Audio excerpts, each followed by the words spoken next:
আচ্ছা, এখন আমরা দেখব দ্বিতীয় চ্যাপ্টার যে কোষ কি। তার আগে আমাকে জানতে হবে যে কোষ কি। কোষ কি? কোষ হচ্ছে জীব গঠন ও কার্যের একক। কোষ কি? জীব গঠন ও কার্যের একক।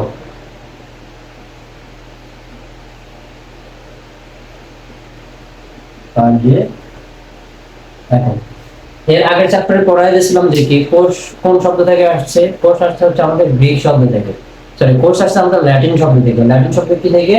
সেলুলা থেকে সেল আসছে। সেল শব্দের অর্থ হচ্ছে কোষ। এখন আমরা জানবো এই যে আমাদের জীবকোষ আছে, এই কোষের আকার আকৃতি বা গঠন বা কোষের দিক নির্দেশনার দিক থেকে আমাদের কোষ প্রথমত হচ্ছে দুই প্রকার। অর্থাৎ নিউক্লিয়াসের উপর ভিত্তি করে যদি বলি আমি, কোষ দুই প্রকার। কি কি? একটা হচ্ছে আদি কোষ,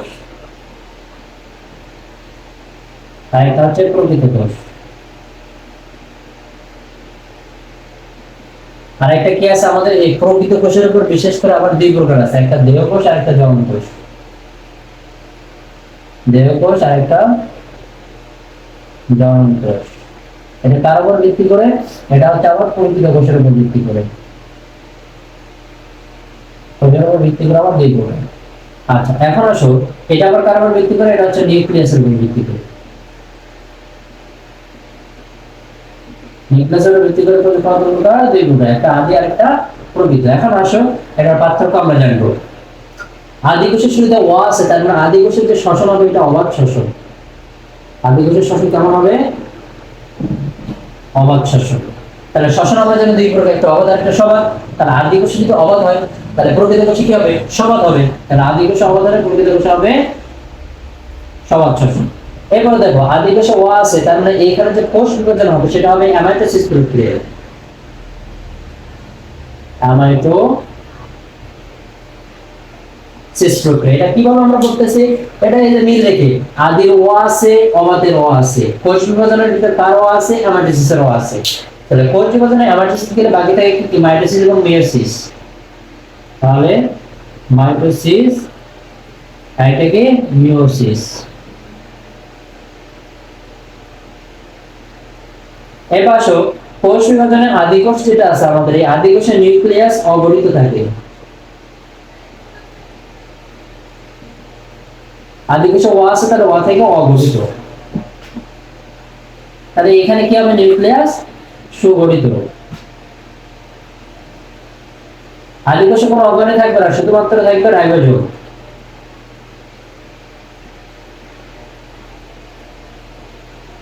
রাইবোজোম। আর প্রকৃত কোষে সকল অঙ্গনেই থাকবে।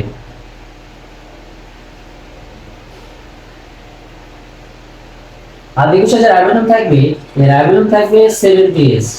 আর প্রকৃত কোষে যে রাইবোজোম থাকবে সেটা থাকবে 80s। আদি কোষের উদাহরণ যদি আমি বলি, উদাহরণ রাখবো সাবান দ্বারা। কি দ্বারা? সাবান দ্বারা। তাহলে সাবানের দ্বন্দ্ব স থেকে সায়ানো ব্যাকটেরিয়া,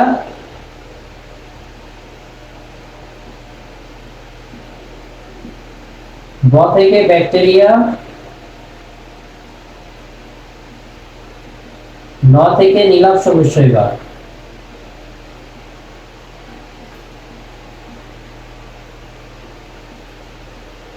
আবার ন থেকে আমরা বলতে পারি নস্টার। তাহলে এই কটা হচ্ছে আমাদের আদি কোষের উদাহরণ। আর এগুলো ব্যতীত সবগুলো প্রকৃত কোষ। আর দেহ কোষের কাজ কি? দেহ কোষের কাজ হচ্ছে দেহ গঠন করবে। ধরা জনন কোষের কাজ হচ্ছে ভ্রূণের বৃদ্ধি এবং বিকাশ করা। বৃদ্ধি ও বিকাশ। আশা করি আমাদের যে কোষের প্রকারভেদ আছে এটা আমরা বুঝতে পেরেছি। এখন আমরা যাব যে একটা আদর্শ কোষের গঠন কেমন হতে পারে সেটা নিয়ে আমরা আলোচনা করব। তাহলে এইখান থেকে তোমাদের যেমন এমসিকিউ আসতে পারে, তেমন এখান থেকে সংক্ষিপ্ত কোশ্চেন আসতে পারে। আশা করি এটা বোঝাতে পেরেছি।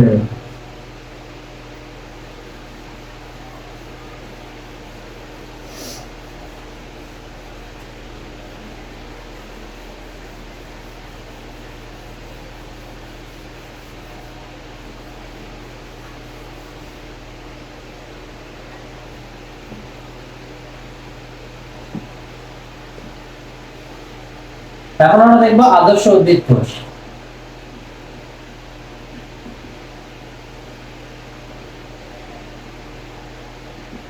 কি লিখবো? আদর্শ উদ্ভিদ কোষ। এইখানে যে আদর্শ উদ্ভিদ কোষের যে ফর্মালিটি যেটা মেনশন করবো আমি, এখান থেকে তোমাদের এই চ্যাপ্টারটা প্রায় শেষ হয়ে যাবে। আদর্শ উদ্ভিদ কোষ দুই ভাগে বিভক্ত, একটা হচ্ছে জ্বর আর একটা হচ্ছে সজীব। কি বলো? একটা জ্বর বস্তু আর একটা সজীব বস্তু। এখন দেখো, জড় বস্তু হচ্ছে আবার আমাদের দুই ভাগে বিভক্ত, একটা কোষ প্রাচীর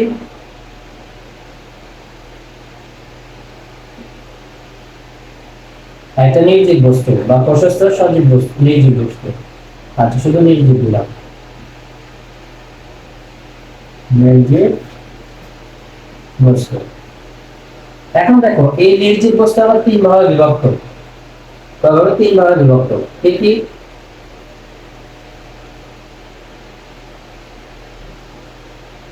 একটা সঞ্চিত, একটা নিশ্চিত, একটা বর্জ্য। এই হলো আমাদের। আচ্ছা, সঞ্চিত একটু বলে দেখি, মনে রাখবো সঞ্চিত মনে রাখবো সিপি তেল দ্বারা। সেটা কি হবে? কার্বোহাইড্রেট।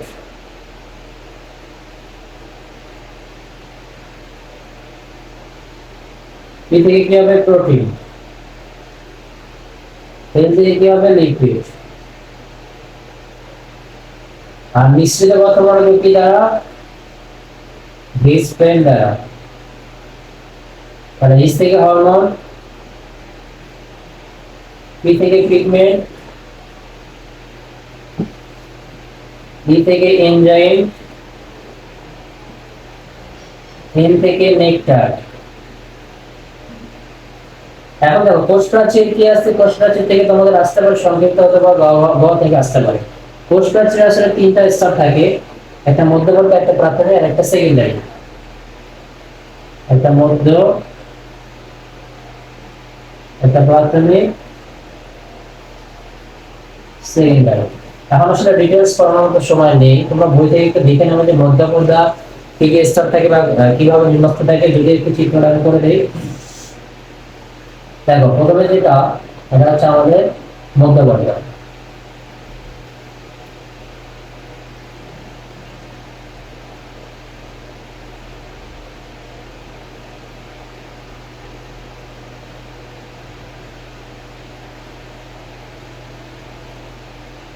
দেখো, প্রথমে যেটা আমি অঙ্কন করছি এটা হচ্ছে মধ্যপর্দা। এই যে প্রথমেরটা মাঝে যেটা দেওয়া আছে এটা মধ্য। এরপরে উপরে যেটা আছে প্রাথমিক। এর উপরে আবার তিনটা লেয়ার বিশিষ্ট একটা স্তর থাকবে, এটাকে আমরা বলবো সেকেন্ডারি।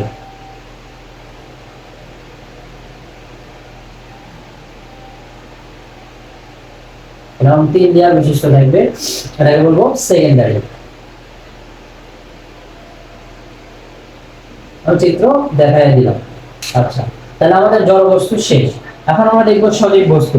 সজীব বস্তু আমাদের তিন ভাগে বিভক্ত থাকে। কি কি? একটা হচ্ছে আমাদের কোষ ঝিল্লি, একটা কোষ ঝিল্লি, একটা সাইটোপ্লাজম,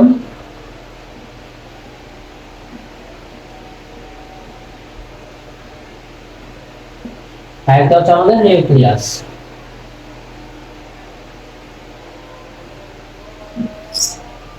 এখন দেখো, কোষ ঝিল্লিটা কি? তোমার এখানে এমসিকিউ বলতে পারে যে নিচের কোনটা সজীব বা নিচের কোনটা নির্জীব। তাহলে এই দুইটার ভিতরে একটা পার্থক্য থাকে। সজীব কিন্তু কোষ ঝিল্লি, সজীব কি হবে? কোষ ঝিল্লি। এখন দেখো, সাইটোপ্লাজম বলবো আমরা। এই সাইটোপ্লাজম কি থাকে? একটা হচ্ছে সাইটোপ্লাজমে অঙ্গাণু থাকে আর একটা হচ্ছে সাইটোপ্লাজমে মাতৃকা থাকে।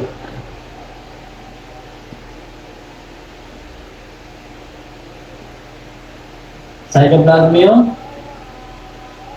অঙ্গাণু,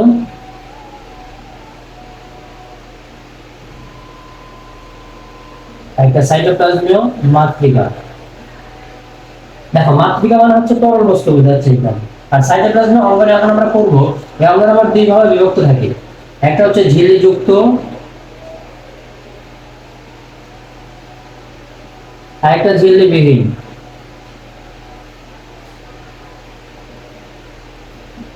এখন দেখো, ঝিল্লি যুক্ত আমরা কিভাবে মনে রাখবো? ঝিল্লি যুক্ত মনে রাখবো একটা ছন্দ দ্বারা, মা এই লেবুগুলো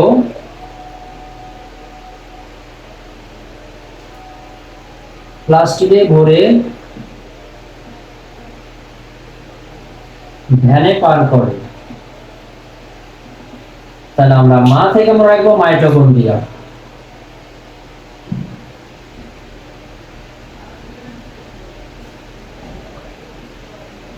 মা থেকে মাইটোকন্ড্রিয়া, মাইটোকন্ড্রিয়াটা ইম্পর্টেন্ট, ঠিক আছে, যেটা বলা হয় পাওয়ার হাউস বা শক্তিঘর। মাইটোকন্ড্রিয়াটা তোমরা একটু দেখে নিও, ঠিক আছে। মাইটোকন্ড্রিয়ার চিত্রটা সুন্দরভাবে একটু ভাষা অঙ্কন করবা।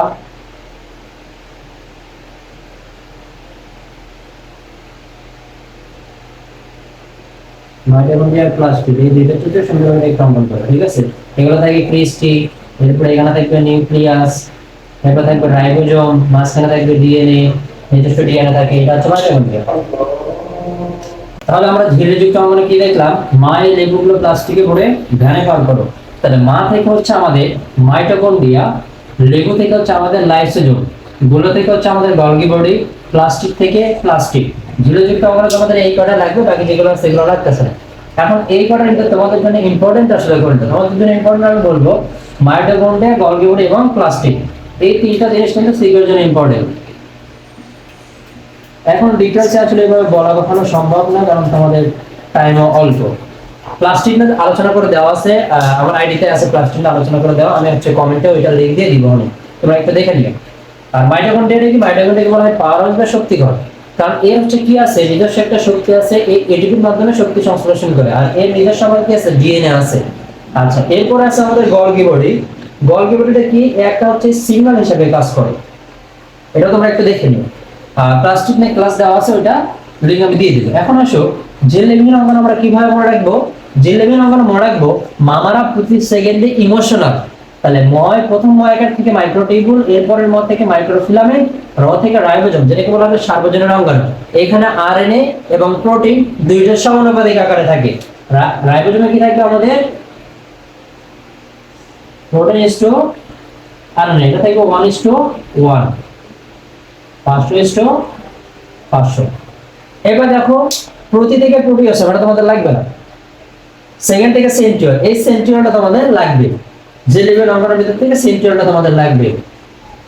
সেন্ট্রিওলটা কেমন, সেন্ট্রিওল কিভাবে গঠিত হয়, এটা তোমাদের ক্লাসে করাই দিয়েছি। এরপরও যদি সমস্যা হয় তাহলে আমি এই যে তোমাদের বলে দিচ্ছি যে এই যে শীট আছে 6 পেজের 6টা শীট আছে, এটা তোমাদের আমি দিয়ে দিব, তোমাকে নক করলে তোমাদের দিয়ে দেবো, যাদের কাছে নাই। আর যারা আমার স্টুডেন্ট ছিল তাদেরকে দিয়ে দেওয়া আছে।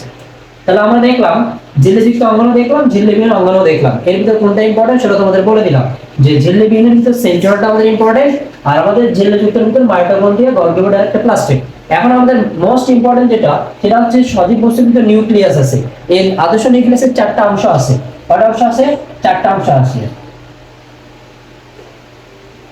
একটা নিউক্লিয়ার আবরণ, একটা আছে আমাদের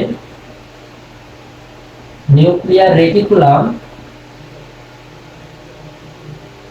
একটা আছে ক্রোমাটিন তন্তু, নিউক্লিয়ার আবরণ, এরপর হচ্ছে নিউক্লিয়ার রেটিকুলাম, এরপর আছে আমাদের হচ্ছে নিউক্লিওপ্লাজম।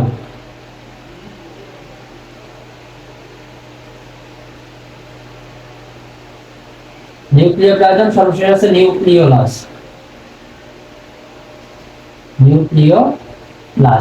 এটা তোমাদের একটু সংক্ষিপ্ত করে আমি আলোচনা করে দিই, এটা অনেকটা ইম্পর্টেন্ট। এটা দেখো, তাহলে আমরা 4টা অংশ দেখলাম। নিউক্লিয়াস নিয়ে একটু আলোচনা করি। সর্বপ্রথম কি আমরা একটা বৃত্ত দিলাম, এটাকে বলা হচ্ছে নিউক্লিয়ার আবরণ। এটা কি বলা হয়? নিউক্লিয়ার আবরণ বলা হয়। এই নিউক্লিয়ার আবরণে দেখো এই যে মাঝামাঝি কিছু ছিদ্র দেখা যাবে, এই ছিদ্রকে বলা হয় নিউক্লিয়ার এনভেলপ। সরি, এই ছিদ্রকে বলা হয় নিউক্লিয়ার রন্ধ্র। কি বলা হবে? নিউক্লিয়ার রন্ধ্র।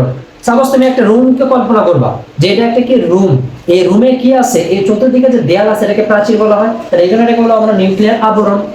এই চতুর্দিকে যেটা এটাকে নিউক্লিয়ার আবরণ বললাম। এখন এই রুমের ভিতরে জানালা আছে, দরজা আছে, এগুলো কি এক একটা ছিদ্র। এই জন্য আমি বলবো এইখানে যে ছিদ্র আছে সেটা হচ্ছে নিউক্লিয়ার রন্ধ্র। এই ছিদ্রের মধ্যে কি করবে? রুমের ছিদ্রের মধ্যে যেমন মানুষ চলাচল করে, বাতাস চলাচল করে, বিভিন্ন জীবনে বের হয়ে যায়, ইটিসি। তো এইগুলো কি করবে? তেমন আমার নিউক্লিয়াসের এই যে রন্ধ্র আছে, এই রন্ধ্রের মধ্যে কি করবে? চলাচল সাহায্য করবে, অর্থাৎ তরল বস্তুগুলো চলাচলে সাহায্য করবে। এবার দেখো নিউক্লিয়ার রেটিকুলাম। নিউক্লিয়ার রেটিকুলাম কি? এর ভিতরে এই যে যেটা বলা হয় ক্রোমাটিন তন্তু পেঁচানো থাকবে, এটাকে বলা হয় নিউক্লিয়ার রেটিকুলাম। এই নিউক্লিয়ার রেটিকুলামের অর্থাৎ নিউক্লিয়াসের ভিতরে তরল বস্তু থাকবে। এই তরল বস্তুগুলোকে বলবো আমরা কি? নিউক্লিও প্লাজম, তরলস্থিতি কি বলা হবে? Nuclear plasm.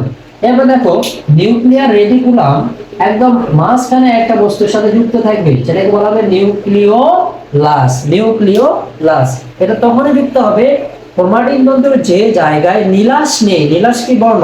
নীল, লাল এবং সবুজ, এই তিনটা বর্ণ যে জায়গায় নেই সেই জায়গাতে আমাদের শুধুমাত্র নিউক্লিওলাসটা যুক্ত হবে। তোমাদের এই চারটা স্টেপে জাস্ট একটু বই থেকে দেখে নিবা। তাহলে আমরা আদর্শ উদ্ভিদ কোষ যতটুকু ছিল অতটুকু আমাদের শেষ। এখন আমরা যাব টিস্যু নিয়ে আলোচনা। টিস্যু নিয়ে আলোচনা করলে আমাদের দ্বিতীয় চ্যাপ্টার শেষ।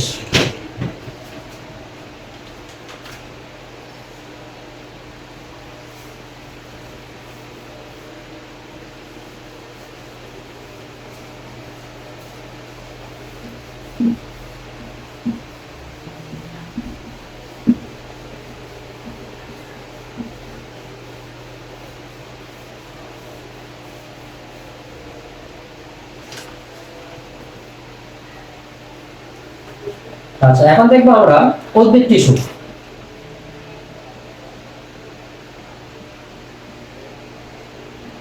কি দেখবো? উদ্ভিদ টিস্যু। তার আগে আমরা জানতে হবে উদ্ভিদ টিস্যু কত প্রকার। উদ্ভিদ টিস্যু হচ্ছে দুই প্রকার, একটা হচ্ছে সরল, আরেকটা হচ্ছে জটিল। এখন দেখো সরল টিস্যু আবার তিন ভাগে বিভক্ত। একটা হচ্ছে আমাদের প্যারেন্টাল, এই রুমের, এই রুমের, এই রুমের দরজাটা লাগাবে। আচ্ছা, তাহলে এখন আমরা দেখবো উদ্ভিদ টিস্যু। এই উদ্ভিদ টিস্যু দুই ভাগে বিভক্ত, একটা সরল আর একটা হচ্ছে জটিল। তাহলে সরল টিস্যু তিন ভাগে বিভক্ত, একটা আমাদের প্যারেনকাইমা, একটা কোলেনকাইমা, একটা স্ক্লেরেনকাইমা। এবার হচ্ছে জটিল টিস্যু দুই ভাগে বিভক্ত, একটা হচ্ছে জাইলেম, একটা ফ্লোয়েম। তোমরা এই দুইটা জিনিস ভালো করে দেখবে, মানে বিশেষ করে উদ্ভিদ টিস্যুটাই ভালো করে দেখবে। উদ্ভিদ টিস্যুটা কিন্তু একদম সেই রকম ইম্পর্টেন্ট, ঠিক আছে? জিনিসটা দিয়ে রাখলাম, এটা অবশ্যই দেখবা। আচ্ছা, এখন দেখো জাইলেম আবার চার ভাগে বিভক্ত। জাইলেম এবং ফ্লোয়েম দুইটাই চার ভাগে বিভক্ত। জাইলেম হচ্ছে আমাদের, একটা হচ্ছে আমাদের ট্রাকি, একটা ভেসেল, একটা জাইলেম প্যারেনকাইমা,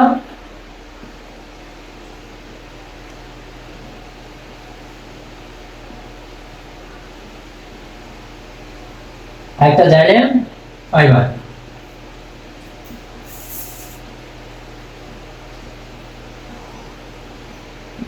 সেম ভাবে আমাদের ফ্লোয়েমে চার ভাগে বিভক্ত, একটা হচ্ছে সিড কোষ,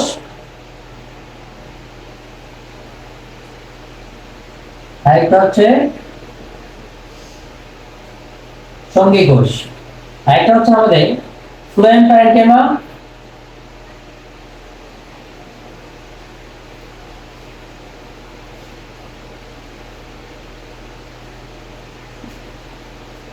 আরেকটা হচ্ছে ফ্লোয়েম ফাইবার। তাহলে আমাদের যে উদ্ভিদ টিস্যু আছে, এই উদ্ভিদ টিস্যুর যে মেইন যে পয়েন্টগুলো আছে সেগুলো কিন্তু আমরা জানতে পারলাম। তাহলে উদ্ভিদ টিস্যু প্রথমে কি ছিল আমাদের? একটা ছিল সরল টিস্যু, আরেকটা ছিল জটিল টিস্যু। তাহলে এই সরল টিস্যু আমাদের বিভক্ত হয়েছে একটা প্যারেনকাইমা, একটা ফ্লোয়েমকাইমা, একটা স্ক্লেরেনকাইমা। এখন দেখো আমি যদি এগুলো একটু কাজ যদি তোমাদের বলি, প্রথমত হচ্ছে আমাদের প্যারেনকাইমা কোষটা হচ্ছে জীবিত।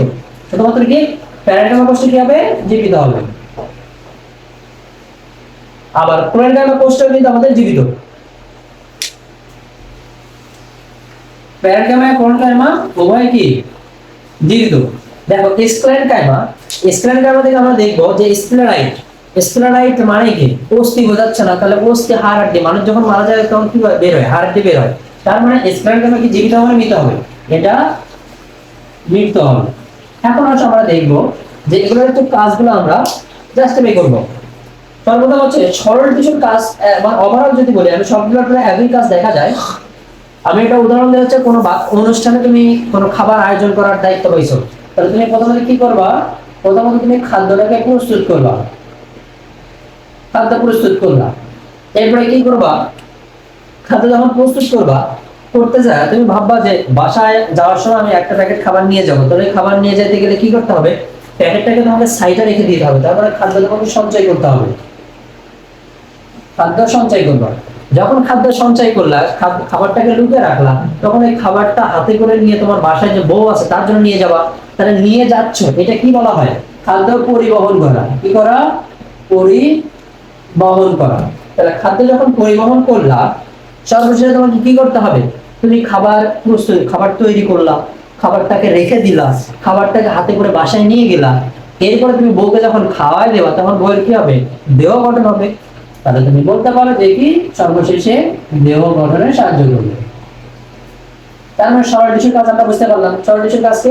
খাদ্য প্রস্তুত করবে, খাদ্য সঞ্চয় করবে, খাদ্য পরিবহন করবে এবং দেহ গঠনে সাহায্য করবে। আশা করি এটা তোমরা বুঝতে পারছো। এখন দেখো যদি একটা স্কোয়ারের আমরা কথা বলি, কোন একটা জিনিস সাপোজ ধরো আমাকে যে দৃঢ়তা প্রদান করতেছে এটা কে করবে, ওসি করতেছে না, এই স্কোয়ার ক্যামেরাটা কি করবে, দেহটাকে দৃঢ়তা প্রদান করবে। আচ্ছা, আশা করি এটা আমরা বুঝতে পারছি। এখন আমরা যদি একটু জটিল টিস্যুতে যাই, জটিল টিস্যু প্রথমত যেটা আছে tracheid, vessel, xylem, parenchyma, xylem, fibre. ট্রাকিডে আমাদের যে কাজটা আছে সেটা হচ্ছে কি করবে, ট্রাকিড অঙ্গকে দীর্ঘতা প্রদান করবে। আমি জাস্ট কাজগুলো একটু বলে দিচ্ছি যে ট্রাকিড প্রথমত যে কাজ করবে এটা হচ্ছে কোষরসের পরিবহনে সাহায্য করবে এবং এই অঙ্গকে দৃঢ়তা প্রদান করবে, সেই সাথে এই মাঝে মাঝে কিন্তু খাদ্য সঞ্চয় করে থাকে।